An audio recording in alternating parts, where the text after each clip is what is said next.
आज हम एक ऐसे विषय की तह तक जा रहे हैं जो आपको शायद चौंका देगा। प्लास्टिक सर्जरी, जिसे हम अक्सर आज के जमाने की देन मानते हैं, उसकी जड़ें हजारों साल पहले हमारे ही देश भारत में है।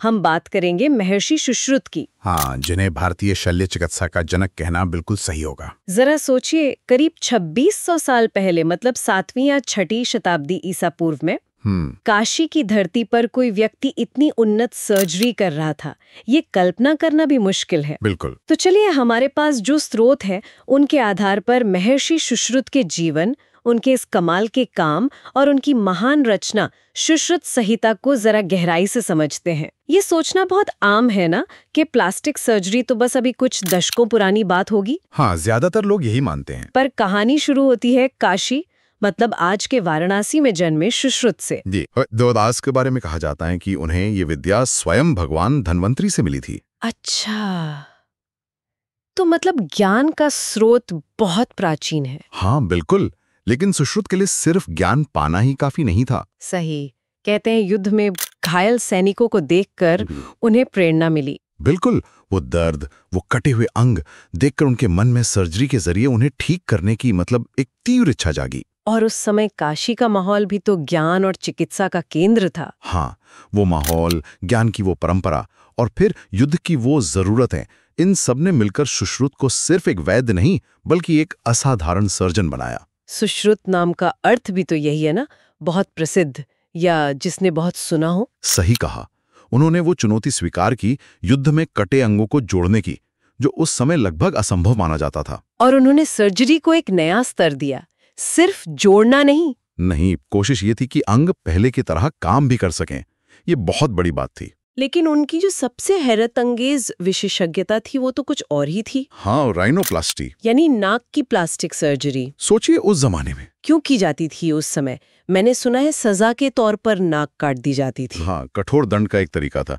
कभी कभी सामाजिक कलंक लगाने के लिए, जैसे दहेज के झूठे इल्जाम में भी ऐसा होता था। तो सुश्रुत की ये सर्जरी तो ऐसे लोगों के लिए एक वरदान रही होगी। बिल्कुल, ये सिर्फ चेहरा वापस देना नहीं था, ये समाज में उनका खोया हुआ सम्मान वापस दिलाना था। बहुत गहरा सामाजिक असर था इसका। और ये तो बस शुरुआत थी। हाँ, ये तो बस एक पहलू था। जरा सोचिए, बिना आज के आधुनिक उपकरणों के, एंटीबायोटिक्स नहीं, एनेस्थीसिया नहीं। बिल्कुल, और वो मोतियाबिंद जैसी नाजुक सर्जरी कर रहे थे। और सिजेरियन डिलीवरी भी। ये तो वाकई यकीन करना मुश्किल है। हाँ, और इसके लिए उन्होंने खुद उपकरण भी विकसित किए। लगभग 120 तरह के सर्जिकल औजार, जैसे स्कैल्पेल, सुई, चिमटियां। जी, और कमाल ये है कि इनमें से कई उपकरणों की बनावट, उनका जो मूल डिजाइन है, वो आज भी आधुनिक सर्जिकल इंस्ट्रूमेंट्स में दिखता है। ये उनके गहरे शारीरिक ज्ञान और इंजीनियरिंग कौशल का सबूत है। निश्चित रूप से। उनकी सिखाने की विधि भी काफी अलग थी, है ना? हाँ, बहुत व्यवस्थित थी। पहले 6 साल की कड़ी पढ़ाई, और शुरुआत एक शपथ से होती थी, कुछ हिप्पोक्रेटिक ओथ जैसा।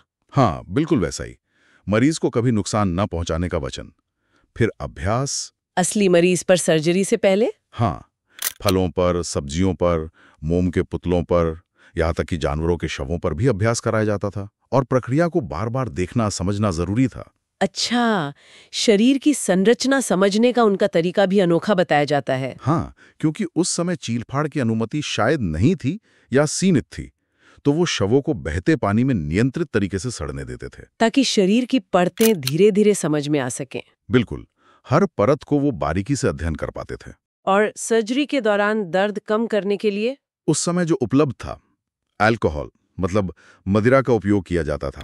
ज्यादा मात्रा में दी जाती थी ताकि मरीज शिथिल रहे, बेहोशी जैसी अवस्था में।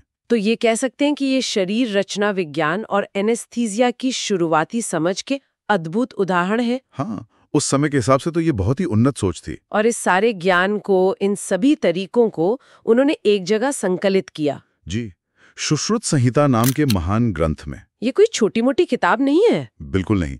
इसमें 300 से ज्यादा सर्जिकल प्रक्रियाएं बताई गई हैं। 300 से ज्यादा? हाँ, और 120 उपकरणों का वर्णन भी। हाँ, विस्तृत वर्णन।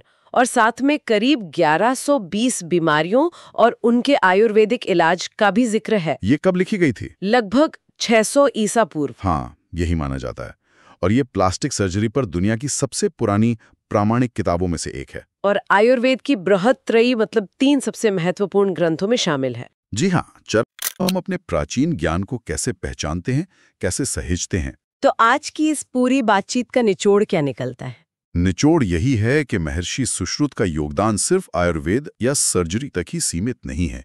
ये भारतीय मेधा और प्राचीन ज्ञान की एक गजब की मिसाल है। ये दिखाता है कि नवाचार मतलब इनोवेशन सिर्फ आधुनिक युग की बात नहीं है, ये हजारों साल पहले भी हो रहा था। और सोचने वाली बात यह भी है कि आज हम जिन कई सर्जिकल तकनीकों को बिल्कुल नया आधुनिक मानते हैं, उनके बीज, उनके मूल सिद्धांत सुश्रुत ने हजारों साल पहले अपनी संहिता में बता दिए थे। बिल्कुल। अच्छा, जाते जाते एक विचार मन में आता है। अगर सुश्रुत जैसा इतना महत्वपूर्ण ज्ञान लगभग गुमनामी में जा सकता था और उसे फिर से खोजना पड़ा, तो सोचिए और कितना प्राचीन ज्ञान, कितने कौशल होंगे जो अभी भी खोजे जाने, समझे जाने या शायद ठीक से सहेजे जाने का इंतजार कर रहे हैं। ये बहुत जरूरी सवाल है। हम अपनी इस विरासत के प्रति कितने सजग हैं, ये सोचना होगा। महर्षि सुश्रुत को हमारा नमन।